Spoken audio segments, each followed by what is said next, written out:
Jason, were you aware that chimps don't cry? I was not aware of that. Is that a scientific fact there? I'm gonna pass it off as yes. Wait, my nose is running. Hold on. Where the emerald grasslands sway, a majestic primate whose legend starts to fade. Beating their chests in sadness, you will hear them as they wail. But they don't have no tear ducts, so their face can't tell the tale. In the heart of the jungle, you may have beaten us into the ground already. But thank you for joining us this Thursday afternoon, a sunny afternoon in New York City, for episode 70 of Granny's Peach Tea. We're grannies now. We are grannies. We are so grannies. I think Soldier Boy wants to bang us, Ed. I wouldn't be shocked at this point. I really wouldn't. But, yeah, thanks for joining us on this Thursday afternoon. If you're joining us for the live show, if you're joining us on the Facebook live stream or stream at all, YouTube, if you're joining us on Pop Culture Pros or Twitter on Pop Culture Pros, or wherever you found your podcast through Pop Culture Pros, thanks for joining us. We got some cool shit to get into this afternoon. A lot of TV, no movie yet, but there is a big movie dropping today. Oh, yes. We will be talking about next episode. Yeah, we're opening up with Chimps Don't Cry by Crimson Countess from The Boys a couple episodes ago because we didn't have any music this week, so just kind of how it goes. All the shows kind of failed us music-wise, but hey, you know what? Crimson Countess came through. R.I.P. the Crimson Countess, and yes, half of Soldier Boy's team at this point. Yeah, they're dropping like flies, man. Just one by one, they're totally dropping like flies. They absolutely are. You know what I just realized as I was noticing that I needed to talk about something while you were sending the show out is that I actually forgot and blocked it out of my memory that I was supposed to continue watching Baywatch Nights because, oh man, that was painful. So I have you know what? I got to get back on that. Maybe that's what I'll do. I'll be on hiatus the next 2 weeks. I'll get back on that. That way, I'll have a more organic way to fill the silence, to fill the void. Speaking of filling a void, we got a lineup tonight, my friends. We're gonna start with the Flash, right? Where we start with the CW stuff, and there's a lot to pick apart in the Flash. A lot to I'm gonna be like a vulture at the Flash. Exactly. And then we got the boys. We got post Herogasm, so we get to see Herogasm lived up to the hype, I believe. So now, where do they go from there? We'll see if they're gonna level up, as hopefully no one of the boys will ever say. And then finally, we're gonna end it off with our MCU tribute, the episode of Ms.Marvel. All right, yeah. So let's just jump right into it. And you want to know something, Jason? You could either watch Baywatch Nights, don't watch Baywatch Nights, whatever you want to do, man. It's all good. There's a part of me that does miss the insanity because I'm sharing out the show and I'm like, what the fuck did you just say? No, I started something. I got to finish something. All right, no, I just needed a break because that show got really abysmal. And remember, I was excited about the abysmal parts, but it was abysmal in all the wrong way. And I was kind of like, ooh, that first season was way more fun. Which, unfortunately, we've had in some of our other shows that we cover on a regular basis, too. Speaking of which, let's kick it off. Let's get into our CW show. We're not going to have one for a while, man. So this is it. The season 8 finale of The Flash. All right. Wait, what do we got? Stargirl picks up next, right? Yeah, but they keep on throwing out coming soon, vague dates. The thing I shared an article on our Facebook page that said the rumor is the fall because they don't have any other shows for the fall. So the CW wants remember there's only 4 of these shows because that godforsaken Gotham Knights fiasco that they're promoting is coming soon too. So more Batman without Batman. That's exactly what'll save the CW. Or an afternoon delight. Rick Sedra is joining us here. Rick, thanks for joining us, man. Always appreciated. So, what's up? What's going on with our favorite speedster? And I guess he's the fastest man alive again. I guess this episode's a mess. From a writing standpoint, from an ending this story arc standpoint. I'm putting that in heavy quotations because the story arc is stretching it. Like the time disease was the story arc. That was the follow through. That was the thing that tied all these episodes together. This convoluted bullshit time disease that was just a trap from the beginning. I mean, come on. Jason, are you saying it's a trap? It's a trap. Exactly. Where was Admiral Akbar? You know what? He wasn't watching this because he's smarter than me. And me. But so let's get to the most egregious thing I feel in this episode is, hey guys, remember how you thought Iris was dead? Well, she's alive through magic. Okay, fine. We all saw that coming. I'm actually going to give it, as much as I hate seeing Damien Dark over and over and over again. Like every time the show goes, we don't know what to do. Aha, Damien Dark will take care of it. Write him in there. You know what's funny? I like the actor that plays Damien Dark. I do too. Like I really enjoy him. I love him on Legends. I think that's where that character shines. Legends, I enjoyed him and Damien Dark and Arrow, and I actually caught I was on FX Captain America: The First Avenger was here, which I keep on forgetting he was even in. Oh, who is he in that? He's he's one of the Howling Commandos. Name is not coming to me right off the top of my head, but he's like the main Howling Commando. Oh, okay. I didn't realize that was him. Yeah, no, he's everywhere, dude. He's all over comic book stuff, movies, TV shows, everywhere. And he's even in Rick. I know Rick is watching right now. Rick, he's even in Street Fighter: The Legend of Chun-Li. I'm pretty sure he's M. Bison in that. Which, as we know, is the most important text here at Granny's Peach Tea. Yes, apparently it is. I feel like we're getting pressured into covering it one day. Eventually, we'll have to. Look, eventually we'll have to do a Street Fighter coverage because it's probably the only way I'll actually see the first Street Fighter movie because I've never seen it. Oh my god, dude! I saw that in the Ridgewood with Burr and Steve and Edwin and all these guys. We were so excited and then so pissed off when we left. I heard about it. Oh my god. Yeah, but, I mean, whatever. All right, so back to The Flash. So I'm going to applaud the setup of this because we did see an episode in the beginning of the season where Damian saves Joe. They have a dad moment. He gives him the time stone or whatever it is that he gives him. And, like, you know, and that's where Damian's living now. Okay, fine. Yeah, all right, Damian pulls Iris into there. Okay, you set this up. I'm going to give you that. But then she escapes through a rousing speech. It would be like this, okay? It would be like if I went to you, Ed, and I said, Ed, I know at this moment you need $10 million. And you know what? I'm going to say you can get that $10 million. You know how I know? Because I've known Ed Camus since high school, and no one I've ever met since high school has ever wanted $10 million more than you. And you need it right now. So, Ed, you have that $10 million. Magic. That's literally it. And then, because Damien Darko gives pretty much that speech to Iris about being able to escape the time stone, and she just goes, yeah, you're right, and escapes the time stone. So, I mean, I don't even know if Handwave does it justice. No, that's bad writing. That's bad. Handwave is Damien Dark. I always say Darko. Damien Dark going, hey, I knew this day would come because I told Joe you'll need this someday. And I brought in this Huzamawatsa's potion that'll give you the power to harness your inner love icon to connect with. That's hand-wavy because that's the writers going, yeah, why not? I can't think of anything better. No one's going to question it. And they're right. But this wasn't even that. I feel like this show, when they don't know what to do, like you're talking about, like really bad writing, they just throw in, oh, Barry and Iris love each other. And and love conquers all. And that's exactly. And it's just poor writing. Like, you very clearly said they are separate. They cannot feel each other in the universe. Therefore, their love connection is severed. You made that a conflict point. Now you have to resolve how they connect and not just, you could always connect, bruh, sister, like that's not fair because then it's never really a conflict. Then why is anyone even pretending they're in danger? Why didn't Iris just wake up and go, fuck this shit, I read the script, click.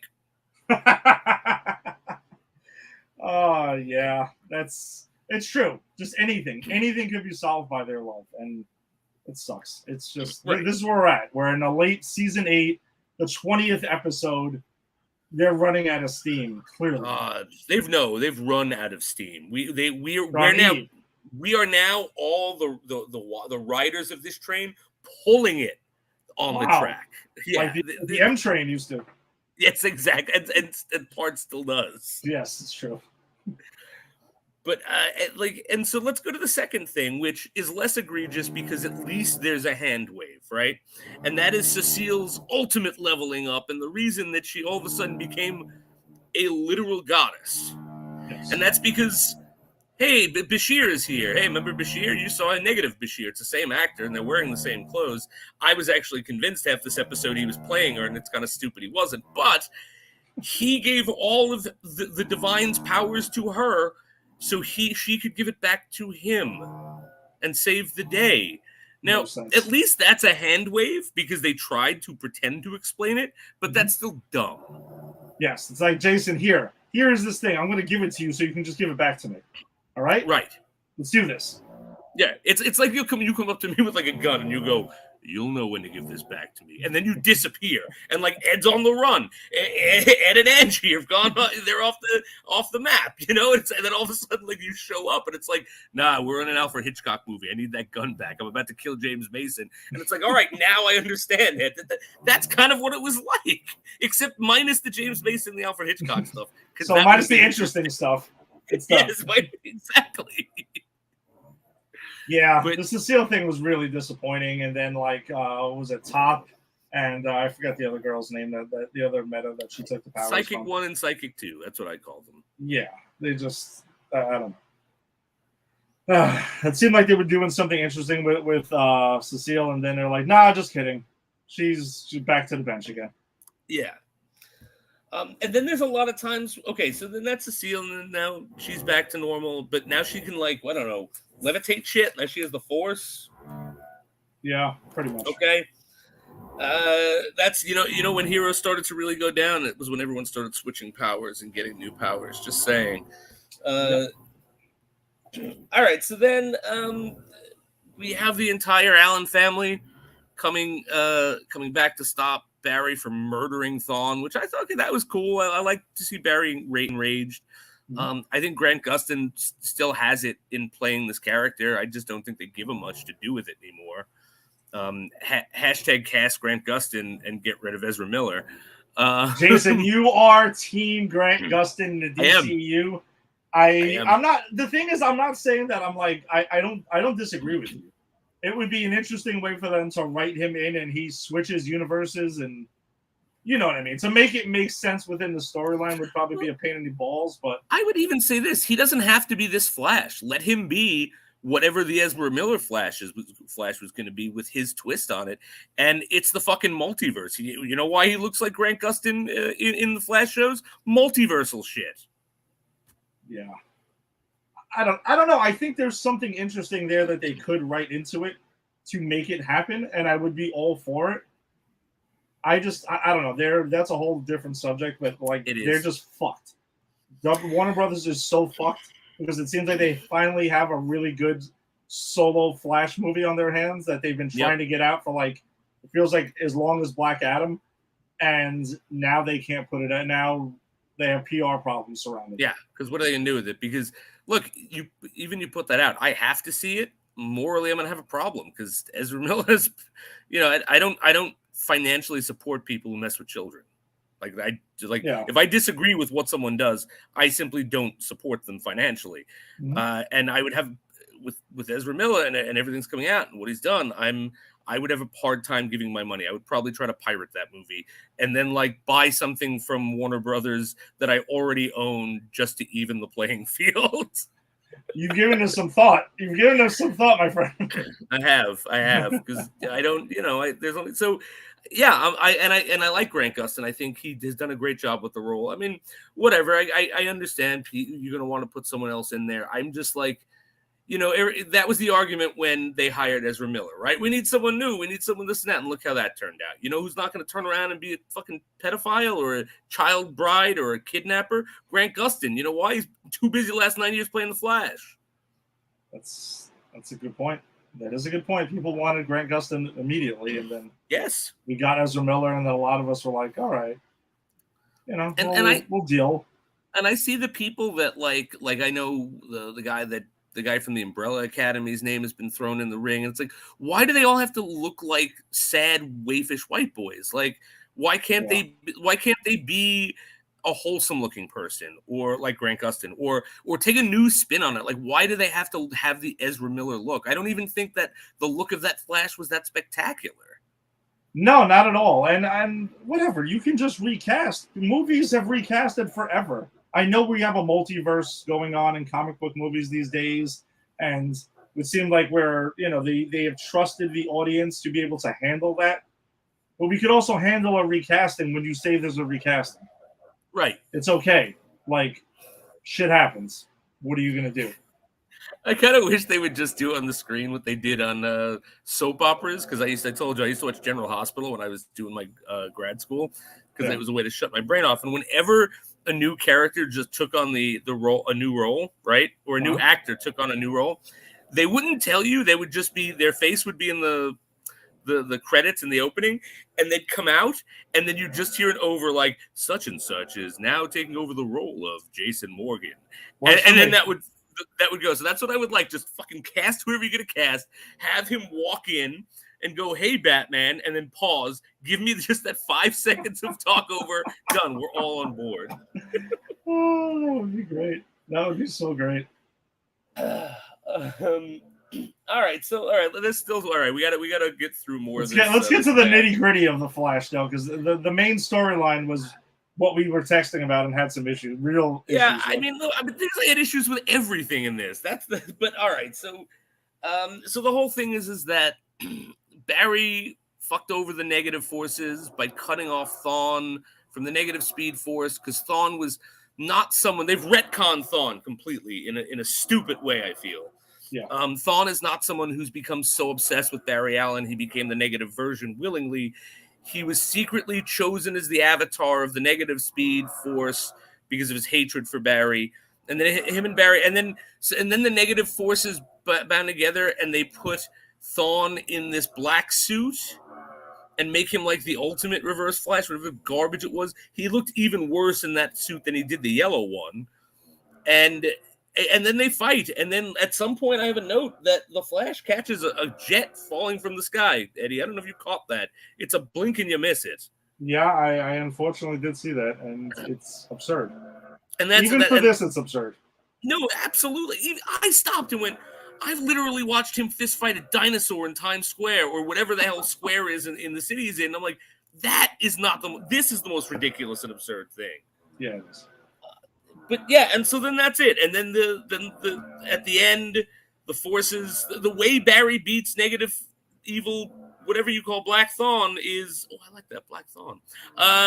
But he sits cross-legged and says, I guess the spirits will take care of this. And then there's lots of lightning, and then there's a tidal wave that's killing everything, and then Barry's inactivity and love, foils that plan and brings it back in. I don't know. I guess the reason I was avoiding talking about the storyline is because I was confused by it. I have no idea what the hell happened. Jason, the big battle in this episode with Flash and Thawne and whatever we're going to call him, Black Thawne, if we want to call him that. It is, number one, Tom Cavanaugh. We love him as an actor. He's fantastic. Like that. He just looks ridiculous in these reverse Flash suits they keep putting him in. I don't know. I mean, the guy appears to be in some solid shape, and I think it's kind of a reminder of why these studios and everything spend all this time to get these actors in completely insane shape to look like superheroes and to be in physical shape of superheroes. Because when they put on the costume, they need to have a certain look to it. Otherwise, it looks kind of ridiculous. And that's kind of what he looks pretty ridiculous in this. 100%, and it's not his fault. I mean, no. I think some faces, it's his face. And yeah, he looks like smushed, right? Or something. Some faces look good in a superhero mask, and some don't. And you know, the guy who played Thawne, the Reverse Flash Thawne, right? Yes, he's got this angular face and this chin that juts out. Yep. You know, so like, I understand. Now I understand. We've always said, how come they've maintained the two? I get it, because I think acting wise, Blackthorn, I think is the guy. That guy is a better No, Tom actor. Cavanaugh is a better actor. He's fantastic, and we've seen him play so many iterations of different multiversal Wells. I mean, I missed him this season. I wish we got more from him. And the guy who plays Reverse Flash is a good actor, but again, he's there for the look. And I think they realized, they must have forgotten. Yeah, never put Kavanaugh in a suit. Yeah, that's a huge mistake. And back to the battle itself, though. It's like, when did Barry Allen and Thawne start being able to throw lightning at each other? Not like the one where he spins around and gets that huge lightning bolt. That I get. But now it's just like lightning. Like they both look like fucking the Emperor at the end of Return of the Jedi, and they're just throwing lightning at each other. I'm like, you guys were speedsters. What the fuck is all of this? Yeah. And it was so, and you're right, a lot of it didn't even make sense, where Barry just like goes zen and starts like meditating, and he wins. Yeah, for reasons. Like, I mean, I guess because the forces took over his body, but he had, even if like it was just the fact that, okay, the forces hand wave, the forces, they're that strong. Barry didn't know they were back. Barry was just sitting down because he was like, "Nah, I'm done. I'm chilling. You can, if I don't fight you, no one dies." It's like, what? Oh yeah, because the city, pretty much Iris shows up and tells them like, "Dude, you guys are destroying the city. There's a lot of, with your battle going on here, there's a lot of collateral damage," which I can see that makes sense, because they were showing that. But then that's the answer, and that's how he beats them, just by Right. It's a lot. This was immensely disappointing of a finale, and these last two episodes, because remember, we were on board for a little while there. They kind of had us back a little bit, like, oh, the Flash isn't so bad. Oh wait, the Flash is good. Oh wait, maybe. And now you've kind of really shit the bed in the finale. For sure. And I think the fact is, there were maybe 4 good Flash episodes buried in these 20. Like, I don't think there were a lot. I think you and I got excited over possibly. I think there were nuggets we got excited about, but I think if we're talking like full episodes, I'd say 4 good full episodes tops. Yeah, and if you're pumping out 4 good episodes out of 20, right? And look, and I think the biggest problem with this season is the forces again. Like, why are you bringing the forces back? Like, I thought it was cool, like idea on at first, like, how they found it, but like, now that I'm watching, I'm like, this actor can't pull off being a huge big bad every season. He's not the guy's. He's not good. He's not. I don't think he's terrible. I wouldn't like shit on him, but it's like, he was fine for when they first had him, for what he was doing when they introduced him. But like, now you're making these forces and him, he's the main force. It's like, what are you doing? I don't care about the forces. No, me neither. And I really hope that they let that go. My problem, though, was the setup for next season, for season 9, which I thought it was a clear setup. Was they're like, well, now that Thawne is done, the negative Speed Force has to choose a new avatar, and I'm like, so you're telling me you're gonna get another fucking version of the Reverse Flash that is not Thawne, right? Oh, and also, by the way, Fast Track was just like, oh, I don't have my speed anymore. Okay, bye. Have a good day. See you later. Oh yeah, right. I forgot about her. Yeah, I think they will too. I think this is my throwing it out there just on the 3% chance. I think I had a 3% chance of this being it. You know who I think the new Avatar is? Oh God. Diggle. Oh. Diggle. Why not? Yes. At this point, they don't know what the fuck to do with Diggle, so whatever. Did you think I was going to say Mojo? Yeah, I kind of thought Mojo was coming, or I don't know. I was, or Allegra. If you were going to actually say, remember Allegra? Remember she's I don't actually. No. Yeah, I think Ed, I texted you. I did more work in saving the day by watching this episode than Allegra did in this episode. Allegra did nothing. When did she ever? She did something in one episode this season. It's true. So, all right, well, whatever. Obviously, our overall thoughts on season 8. Yeah, disappointing season again, and we kind of want to see that. We are missing something important, because how it really ends is what's coming out of the cryo freeze chamber. Oh, that's right. I forgot about that too. Is it Killer Frost, or is it someone new? Ooh, I mean, dude, what a stupid thing. They needed to resolve this before the series was over, before Jason, the season was over. I kept forgetting about this storyline throughout these last couple of episodes because they keep cutting back to it in the last 2 minutes of the show, like the post-credit scene, the fake post-credit scene they do. And I'm all right. I'll throw my guess for that. I think we're actually going to get a more comics accurate Killer Frost. Like she's actually going to be Killer Frost and evil, like a villain, like the way she's supposed to be. Or I'm just maybe it was your wishful thinking on my part. No, I mean I'm hoping that honestly. I was thinking that, and the only reason that I would go no, it's because it's season 10 of The Flash. Like you would still need to have some care for this show and have writers who give a shit, which they obviously don't. To do that. Like I hope they do that. And I hope they do that, and that is it. We don't get a Katie. Like that is Panabaker's role, and that is her only role. Is the villain, and they bring her back at the end. That's fine. I'm not saying kill Katie, but like give us some true Killer Frost villainy. Or maybe we get Schwarzenegger as Mr. Freeze walking out of there. Listen, it's season 9 of The Flash. Why not? Look. I have left Nora. I have found someone who makes my ice melt. Cool party. Nobody's putting me in the cooler. Everybody chill out. Everybody chill. No one killed the Ice Age. That was the dinosaurs. Oh God, let's get away from this as soon as possible. I'm so glad that movie's behind us in our past.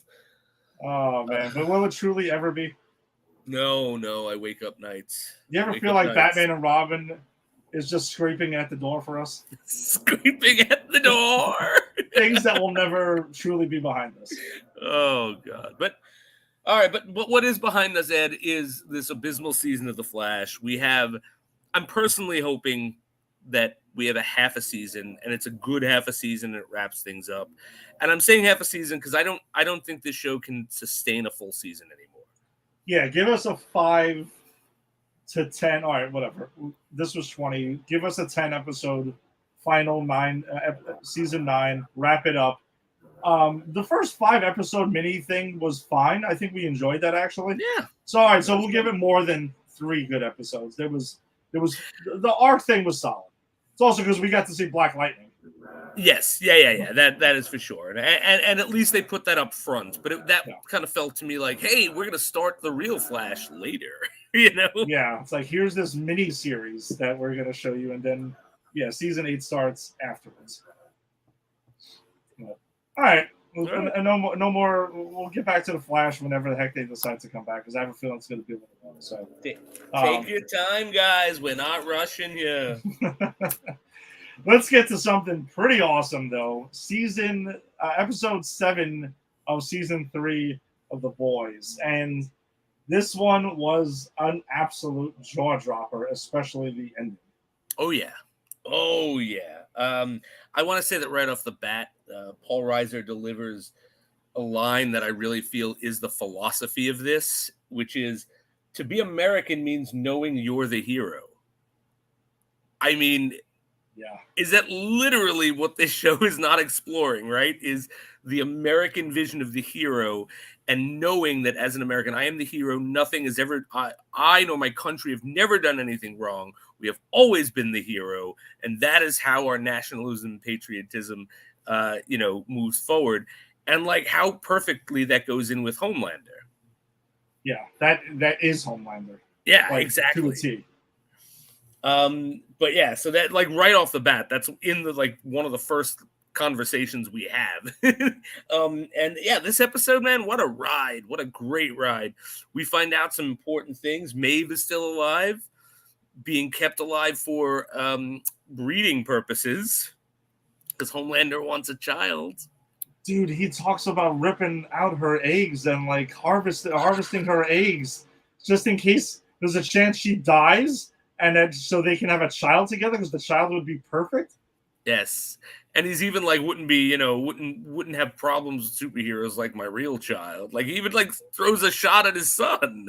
Yeah, like what an asshole, man! Like really taking some shots here. But doesn't it kind of sound like what Stormfront was trying to tell Oh, him about being like the but ultimate breed and everything? 100%. Like that's the thing is he's riding with the Nazi ideology, He right? just doesn't want to say the word. And that's exactly what she said in that second Yeah, season, right? yeah, Americans agree with Nazi ideology; they just don't like the word Nazi, and that's what the season's about. He's feeding them that ideology in the American, the a can of America, and they're loving it. Everyone's worshiping Homelander more. And yeah, the fact is he's talking about like selective breeding to get genetic superiority. It's like, yeah, this is Nazi stuff. yeah. Um, but yeah, so so I think that was cool. He comes to see Maeve. He's got concealer on, and she calls it out, and she's like, "Oh, did you get a bruise?" And he's like, Soldier Boy's a threat to all of us. And like she says to him, she goes, with everything you just said, I know I'm gonna die. This is still top 3 best days of my life because I got to see you scared. Yeah. That was cold blooded. I love Maeve in that moment.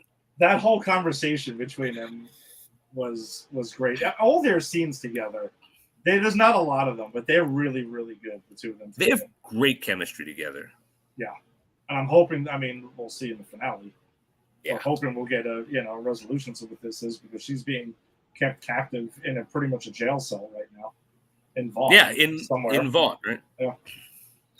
And no one even knows she's there. I think Starlight would try to get her out if she knew she were alive. But no, they're searching all over for her. No one knows where she is. I mean, some people think she's dead at this point, which those who know of Homelander wouldn't be shocked if she was. They're just assuming he killed her already. Right, exactly. But yeah, so that wraps up the Maeve stuff. I think we'll save like the big stuff to last. We'll get some of the small character stuff out first. So we got the Deep makes an appearance with one of the most disturbing things I've seen, man. The Deep asks for a threesome with his wife and the octopus he's been having sex with since Herogasm. Mm-hmm. And it almost happens, Ed. It almost happens. Listen, it turns into a two-way deal, and she just doesn't want to have anything to do with it. It's all right. So I spoke to Angie about this. I want to get your take on this. We've agreed that the Deep is the most pathetic character that there is, yes, and all of this, right? We take shots at him, and it's funny that he's a fish fucker and everything like that, and we get that's like a whole joke with Aquaman, and that's where this is born out of. But I want to see them do more with the Deep than just make him a one-note joke of fucking fish. As funny as it is, after a while, I mean, don't get me wrong, he obviously starts off the show as a fucking rapist. Yes. And that's why I get, they're doing a lot of this, but I just want to see what they're going to do more with him. Yeah, I want to see him because they haven't done much with him outside of the fish fucking jokes this season. Like last season, he had the cult. Then the first season he was the rapist. Like and there were always these jokes, but it wasn't the main focus. And I think you're right. Now it's kind of like his marriage, and then these fucking the octopus is now a main thing. Yeah, I mean, I get it. I'm here for it, but I'm with you. I hope that they find something more interesting to do with him. So yeah, I'm hoping that they explore the fact that he is absolutely useless without his wife, because he tells her off like, "What, you've been carrying me? I do everything." And it's like, God, have you been watching this show? You do nothing. And that's what I'm saying. I hope that in the finale he gets exposed or something like that, or this Homelander keeps him around, but like just because he's like his lapdog, right? Yeah, not like he loves noir. Homelander loves Black Noir. He does. He genuinely loves this man. He does, and he's very, very sad that Black Noir. I forgot we didn't even talk about this last week. Black Noir, when he finds out Soldier Boy is out, rips the tracker from his arm and goes AWOL. Oh, because he's like, listen, but we find out, and when you're ready to get to it, we'll get into it. Let's jump into it. Let's jump into it. Yes, Tim. Thank you. Go fucking fish us. That was one of the great lines of this episode. And I remember, I think it was the Deep's girlfriend, the wife, that tells her that. And also from Tim, happy Thursday as well, my Yes, friend. Thursday. I know Jason will be joining us on the Thor Love soon. He is not able Yeah. to see it tonight, but I'm going to head there right after the show. I'm going to be seeing it in LA, and I won't be here. I won't be on the show for when we actually do break down Thor, but I will be coming with my 2 cents once I'm back from traveling. So if anyone is joining, are you going to be? Or no, I was just meant. It just popped into my head. You're going to be in LA. Are you going to be close enough to Man's Chinese Theater? I believe so. You should go there and see it. Have you ever been there? I have. Oh, okay. I saw John Q there, random Denzel Washington movie. Oh, nice. And it was pretty cool. It was a pretty cool experience, dude. You should definitely go fucking see it there. I'm going to check it out. What I'm going to try to do is I'm going to try to get my my brother-in-law and my father-in-law, try to get a whole bunch of people to come with me to see it. So, yeah, maybe we'll make a day of it and, like, go down to Man's Chinese Theater and see it. Oh, my God. Tim is on fire. He must, I think, Whoa! Tim's on lunch break or something. Tim wants to marry Kamala Khan when she's legal, so she'd be Kamala. Look, oh, boy. That is a James Bond girl name if I've ever heard one. Oh, absolutely. My name is Kamala Tabala. All right, so let's get into Black Noir's situation in this episode.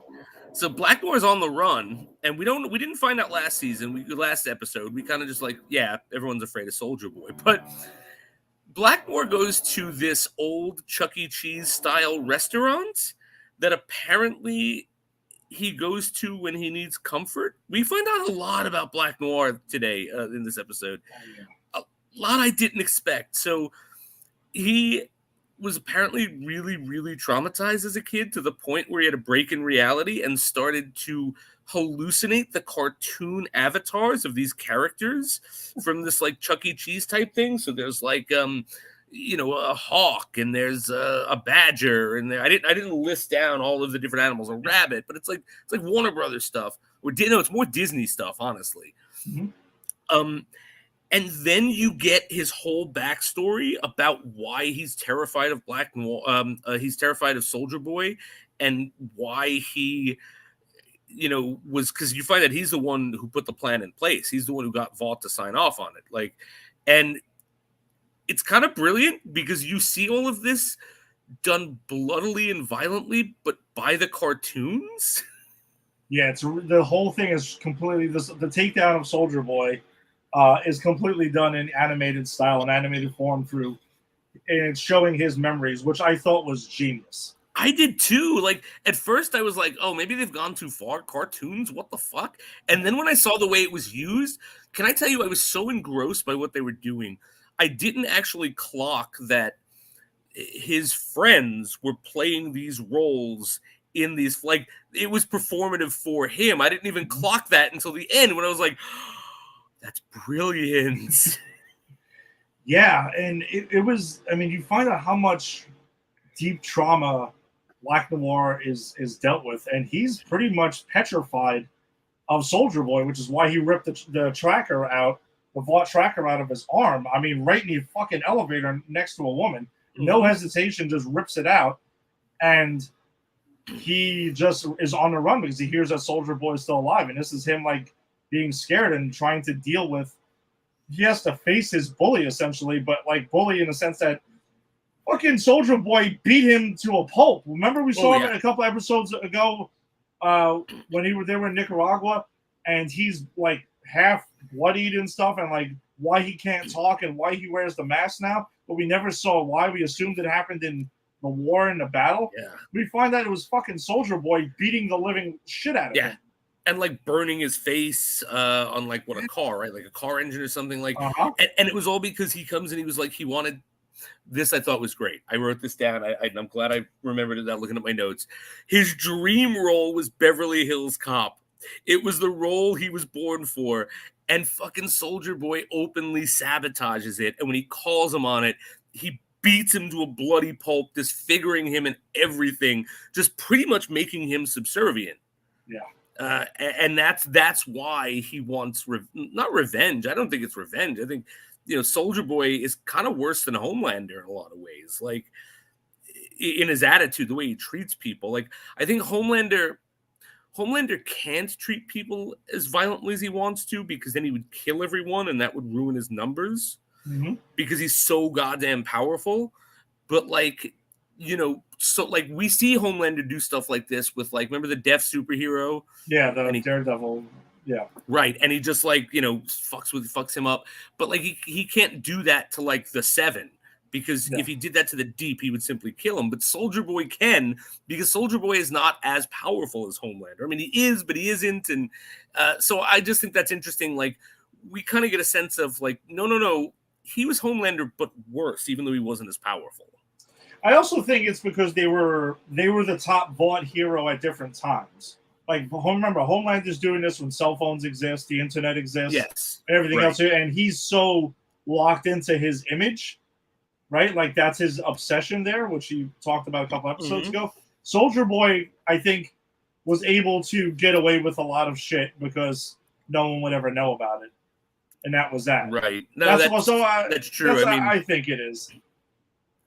You're right. And but that's actually also, set up you in the raise beginning. a good point, too. Yeah, you raise a good point, too, though, that, you're right, Homelander, if you just sort of lasering people's fucking faces off, and everyone would see it and kill them in 2 seconds. Right, exactly. But there is that point, too, where you find out with Soldier Boy, like, he didn't really storm D-Day. He got there 2 weeks later for the press op, but the press made it look like it. And so, yeah, right, with cell phones, world of cell phones, you couldn't do that kind of stuff. You'd have to do different stuff.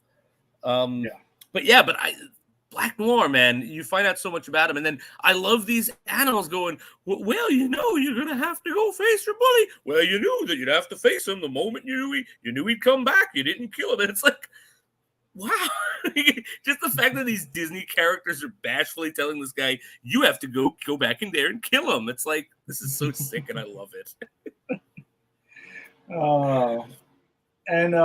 And another thing too is with the actual boys, because I think before we get to the big reveal at the end, is what's going on with the boys themselves. Though, is the big thing about the V24 is slowly killing them, and Starlight finds out about this and is extremely worried about Butcher and mainly Huey as well. Not as much. Yeah, she's not worried about Butcher at all. No, not really. But then they're just kind of like, well, like, you got 3 to 5 times to take it. They've obviously taken it more than that. And they know that the big showdown is coming, so Butcher pretty much bullshits about it and is trying to get Huey to be like, all right, fuck it, let's go. We got some more. We're going to go ahead and get to this final battle, but it might kill them. But Butcher is so obsessed with killing Homelander and finishing this, he doesn't give a fuck. And I think it says a lot. So we'll get into like the main thing now, right? I think we've hit most of the side character stuff. We can sweep up some stuff at the end, but the main thing is Butcher, Huey, and Soldier Boy, who's a granny shagger. It's official. We find that out. He's having sex with 2 grannies when we meet him, and then he says something like, "They're like fine wine, but they get dry. You need some lube." And I'm like, oh Jesus, that guy is so good. Who plays Soldier Boy? Yeah, he's great. He's pretty great. But so they're going after they're going after Mindsweep, right? Or Mindstorm. And Mindstorm's thing is, if he looks you in the eye, he pretty much just traps you in a nightmare of your own memories, right? And so he gets Butcher and traps him in a nightmare of his own memories. And Butcher literally gets trapped in the cycle of taking the abuse from his abusive father to save his brother, slowly coming to resent his brother, and then leaving his brother where he kills himself, right? His brother winds up killing himself because he can't live there. And we did know this because we did see Denethor, the guy who played Denethor. That's how I always think of him, even though he's been in a million things. But his dad, we had that stuff between those two a couple seasons ago. But you actually see him like make the connection between Huey and his brother, and he's yelling at himself, "No, you can't stay there and save your brother." And he makes the connection of Huey as his brother, and that's why it was so powerful and so fucked up when at the end, when he has the information, yes, this is going to kill them, he still goes, "No, Huey, we got a job to do. I'm not even going to tell you the reality of it," because it's like, You just in your own nightmare realized what you were doing, and you're still making the same wrong choices. So, all right, I want to talk about that. Do you think? Because I agree with you. The timing of it obviously wasn't a mistake, and we just saw Butcher. So the one way you can look at this as Butcher is still lying to Huey and saying "fuck this," even though I just went through this trauma. I've been reminded of all of it, and we're still going to go through with it. Or do you think he's going to last second let Huey on and then kind of like do what he did with Mother's Milk and sabotage him so he's not, doing it at the end and doesn't let him take the V at the end? Because I personally think this whole storyline is leading to them having to make the choice between continuing this or taking V permanently. Oh yeah, okay. I think that's the choice that's coming down to it. So do you think like Huey's going to wind up taking a permanent dose of V, if not because he can't take another temp one or something? I think he could, or I think Butcher's going to do some bait and switch and not let him power up again. And he's going to power up saying, fuck it, I'm going to go ahead and take the bullet for us. And because he knows Huey's like right there with him and wants to impress him and wants to succeed and help out. And, Huey's talked about throughout the season where he feels like he's useless, without the V. So I have a feeling he's going to do some sort of switch and take the V himself and, kind of like trap Huey somewhere so he can go ahead and he doesn't care what's going to happen to him. I think it's led to look like he doesn't give a shit, but I think there's going to be a switch where Butcher his conscience kicks in at the last second. I'll tell you something. Any other show, I'd be like 100%. This show, I don't know. Oh, I'm not sure of it because it's this show.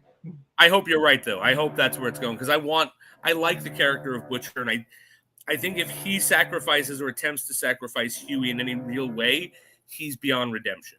Yeah, I agree. Knowing what he knows about his relationship with Huey.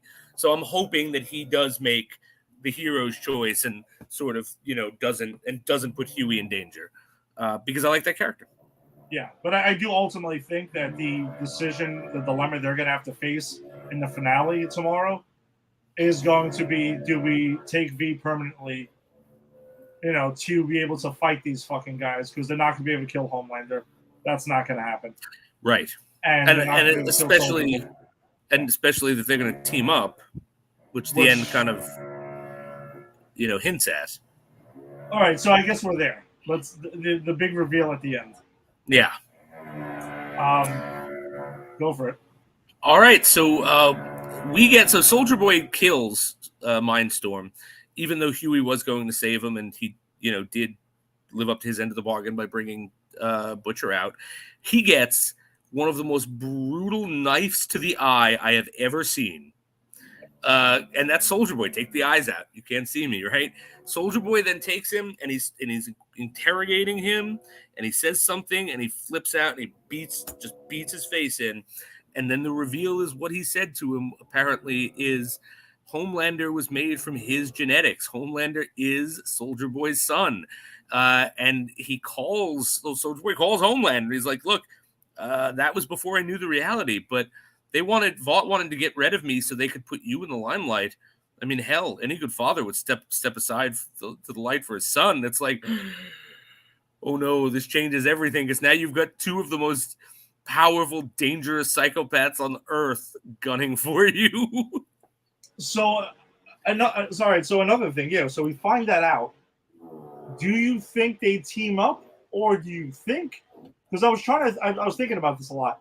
The characters themselves, Homelander being so wanting of family, so like yearning for it ultimately, and everything like that. That whole dilemma he's had with like in the mirror a couple episodes ago, that can be something that's there.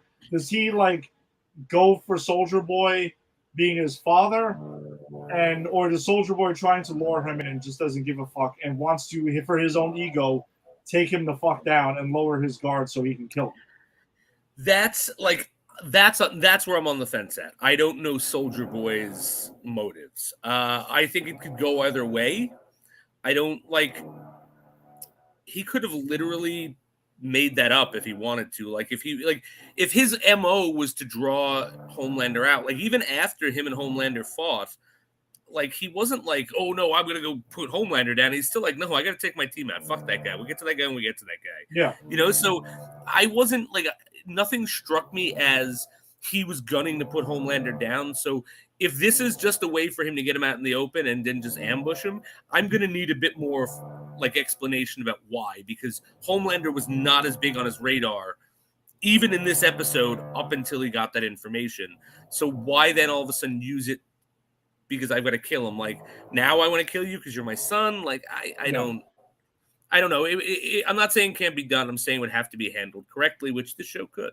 Yeah, or I mean, because the alternative of them teaming up, whew, then I think that would maybe force the dilemma of the boys having to take Compound V to just pretty much stay alive, because otherwise they're dead. Yeah.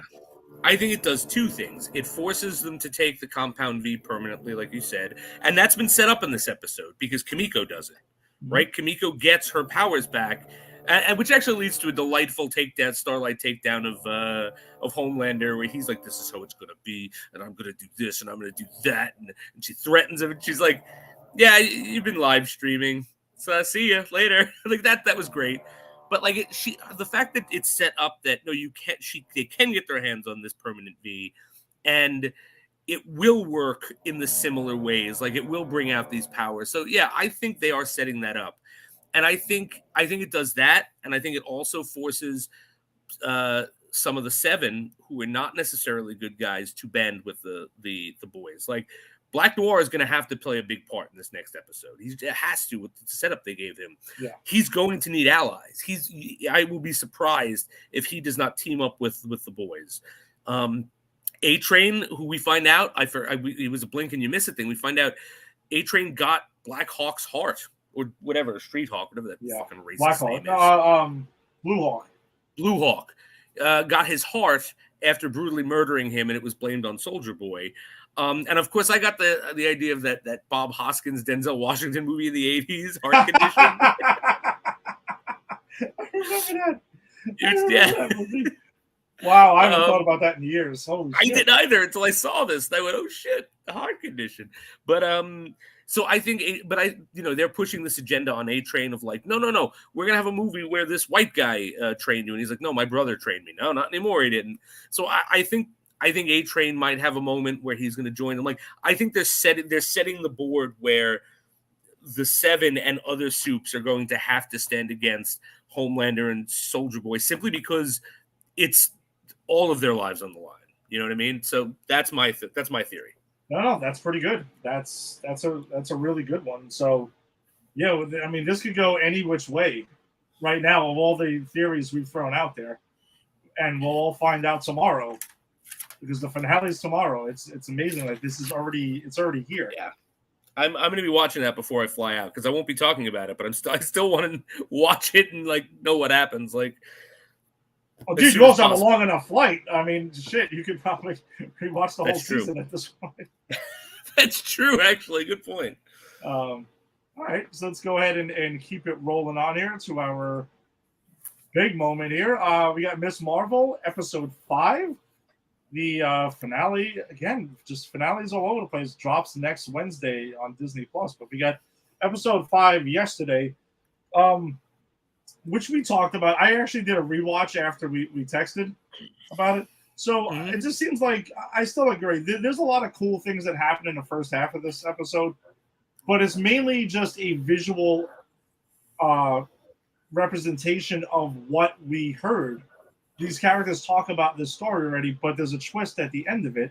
So when I'm understanding, they give a very, and we've talked about this, we're not very sharp on our historical history of India, and the partition and everything like that. But apparently it does give, and the whole opening is based on that. And it shows, and from what I understand, it's pretty darn accurate. So that's cool to see that the showrunners did their homework with this. And then it goes to 1942, where the British are occupying India, where they're going ahead and the partition is taking place. So then we meet Aisha, who is Kamala's great grandmother, who we've heard the story about and everything throughout time. So we've heard about that. She pretty much meets Kamala's Nani's father there, and they have a lot of cool, nice moments there, and then goes on. She's pregnant, and then they learn each other's names, and it's sweet, and it's the meet cute and everything, and that's cool. But then Negma finds her way, and then we find she goes out and tracks down Aisha, and wants the bangle, because that's pretty much her whole thing. So she's a clandestine as well from another universe that's here. Wow. Sorry, I got to drop in this one. Tim Sabala, all my knowledge of India comes from the Temple of Doom. I should probably study. Tim, I'm going to say something. There's a scene at the end of this episode that was very Temple of Doom for me. There was. When they were trying to go through the rift, at the end, the people are turning into skulls and everything like that. It definitely, I thought it was. So, yes, they pretty much want the bangle to return home. And then Aisha goes ahead and they fast forward. She's going and taking her family to the train and trying to escape, which is the story we've heard about that Kamala and her grandmother and our mothers has taken. And then she gets stabbed.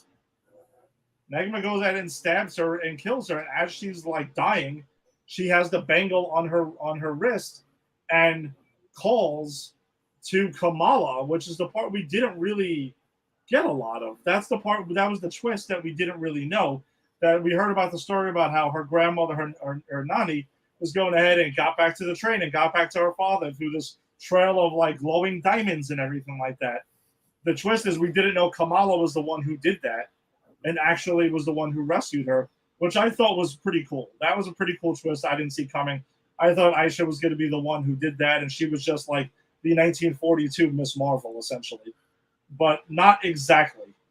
So Kamala's there. And it was interesting because Negma uses the dagger, the same dagger that she hit the bangle with when they were in the current time that transported Kamala back. And she pretty much uses it again to stab her. So I thought maybe there's a connection there of why she was able to call to Kamala and have her time travel to save her. So she pretty much rescues her grandmother and gets her there through her abilities and like diamonds and stuff. Yeah, no, and I thought that was an interesting twist, and that's a really cool theory. I didn't think about that. I think my thing about the first half of this episode is, as you said, like it's 20 to I think it's 22 minutes to get to the point where we get the twist that Kamala was the one who saved her grandmother. It's a cool twist, but I just don't know if we and I want to be clear, I liked the scenes in the 20 minutes leading up to it. I thought the history of the family, that was all interesting, seeing that portrayed, but outside of the one moment of Kamala actually time traveled and helped her grandmother, none of that was new information. And as cool as it was to see, I felt that like the show kind of took a dead stop for 20 minutes to set up, hey, Kamala can time travel and she's actually the one who did this. Whereas I think if they were going to do that, there needed to be something different. Like all of the stories we've heard, we saw. Okay, but this, as someone who pays attention, I didn't actually need to see that because I knew all that information.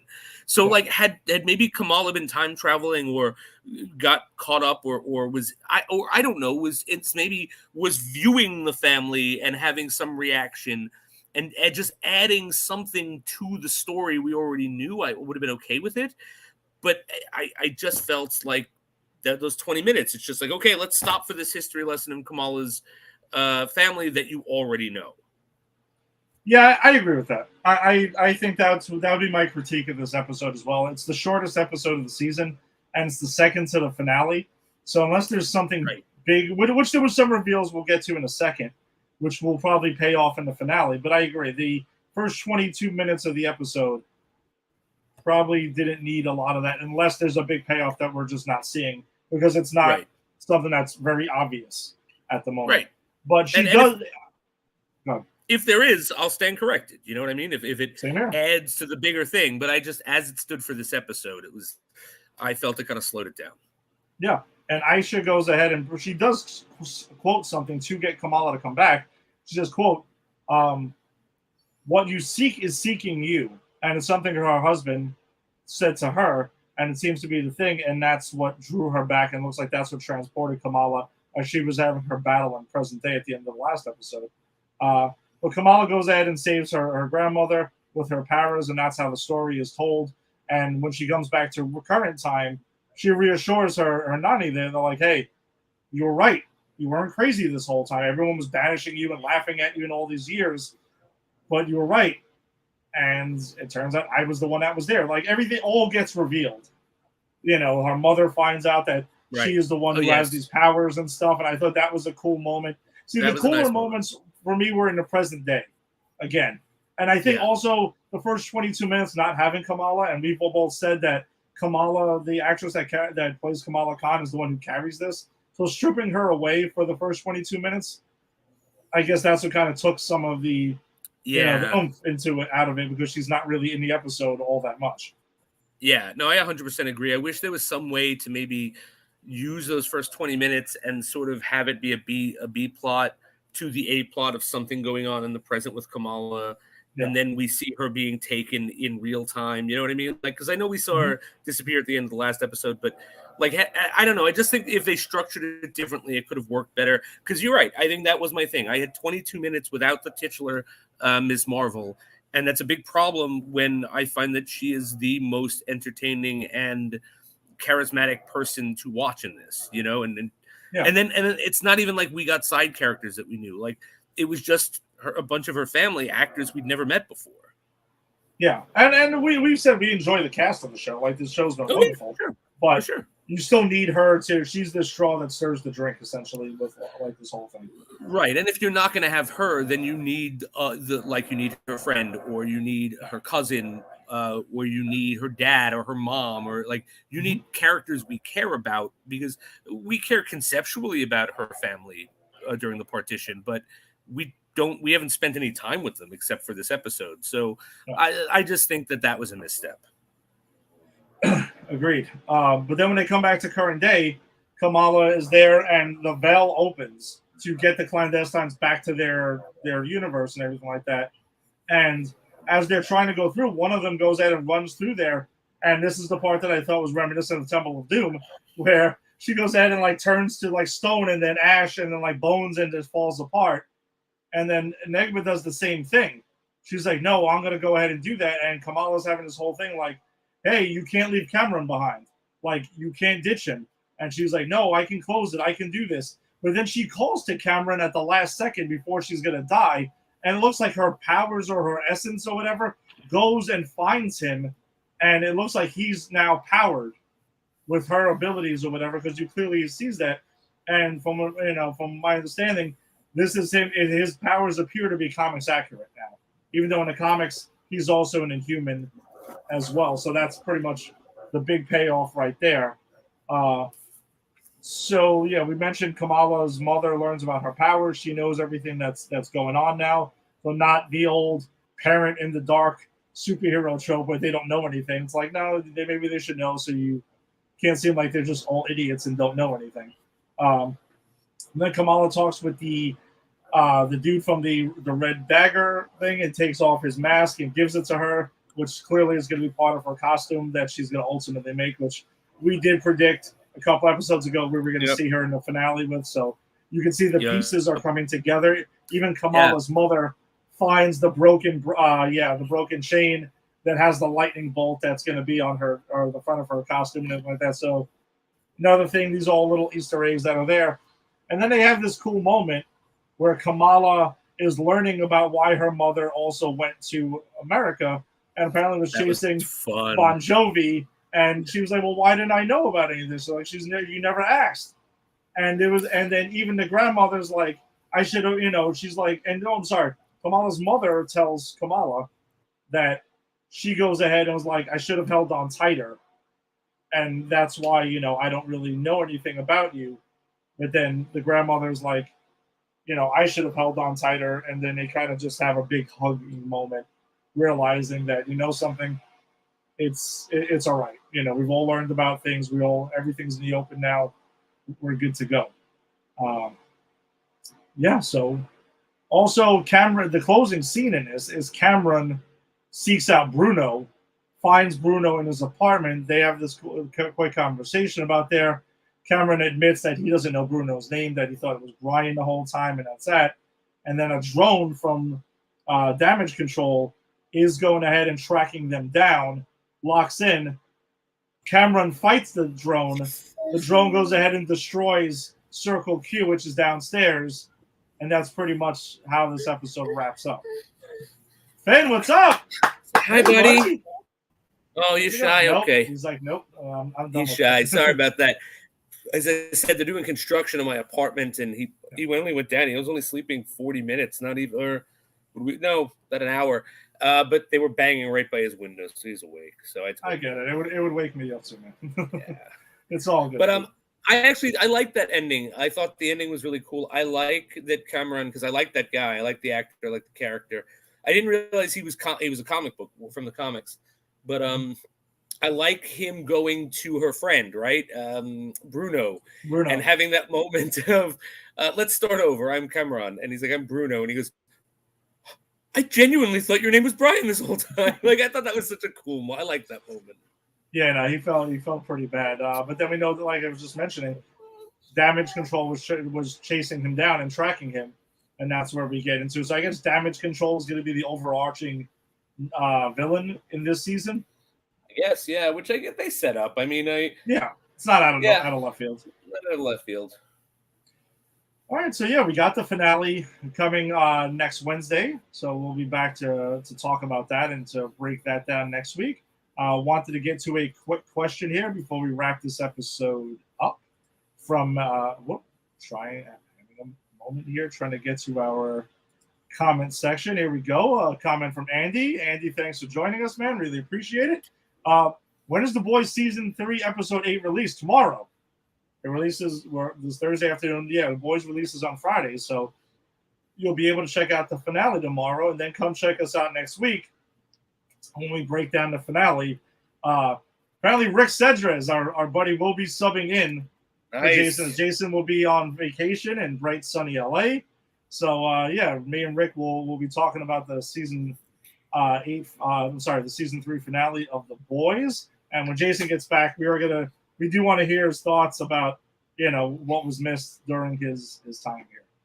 So. We'll be looking. Remember when we were doing catch up? When I was doing catch up and I had that little segment, we're going to revive that segment just this once. Yeah, why not? I mean, I think it's going to be fun. I'm looking forward to hearing the thoughts. So. All right, so that pretty much wraps up this episode of Granny's PhD. Thanks for joining us again. If you are joining us on Facebook, go ahead and join our Facebook group in Granny's PhD. Go ahead and drop it. We share a bunch of articles and comments and fun conversation that we have on a daily basis that don't make the show. Join Pop Culture Pros group as well. A lot of fun stuff going on there. YouTube, hit subscribe.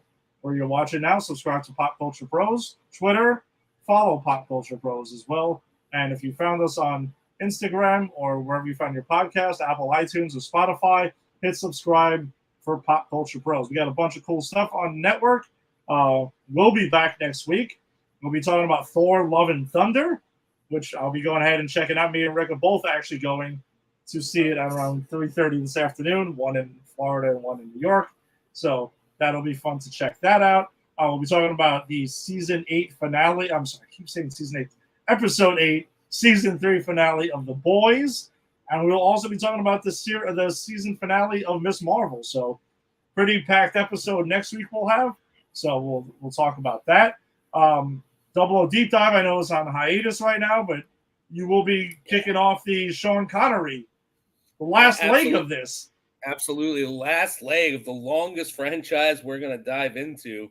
But yeah, we're on hiatus till August. First Monday in August, we're going to be back with the very first episode, the very first James Bond movie, Dr. No, with Sean Connery. And actually, I'm going to be using these 2 weeks while I'm away to catch up on my my listening to these books. So Ed, Eric, and Ginny always get the weirdest texts from me, group texts, like when I come across some weird stuff in these books. So look forward to that, Ed, because I'll be sharing them out on the show when we get. I think it's great. If you're into baseball, you can go ahead and if you're a Yankees fan, check out the Empire 161 show with myself and Lisa Garcia. We'll be back Sunday night with our latest episode, talking about Yankees Red Sox series that's taken place, and the Yankees and Pirates that took place. So check that out. If the Mets are your thing, check out the Put It in the Book show with Faraci and Rodriguez and Keith as they break down the New York Mets each week. If you're into wrestling, check out Tim and Eric on the Just Too Sweet show. They cover wrestling on Tuesday nights. If you want more Tim and Eric, on Friday nights, you got the A to Z show. Jason, what do they cover? I think they cover everything from Amber Heard to the Zodiac Killer. Wow. Madness. All pure madness there is what they cover on that show. That's right. So you can go ahead and check that out. If Star Wars is your jam and you want more Tim, check out Shooting the Sith, as he covers everything all related to Star Wars on Shooting the Sith. Disney parks are your thing. Check out Ashley and Gabby on Skyliner Views. They're usually on Thursday night. And there's also, I think it's Don Owens as our new show on the network too, called Am I on the Air? Checks out and covers a bunch of entertainment stuff, some of the stuff we cover as well. So you can get another take on some of this cool stuff that we get to cover as well. So, Jason, enjoy your vacation, my friend. Much Thank deserved. you. Appreciate that. And we'll see you guys in a few weeks. All right.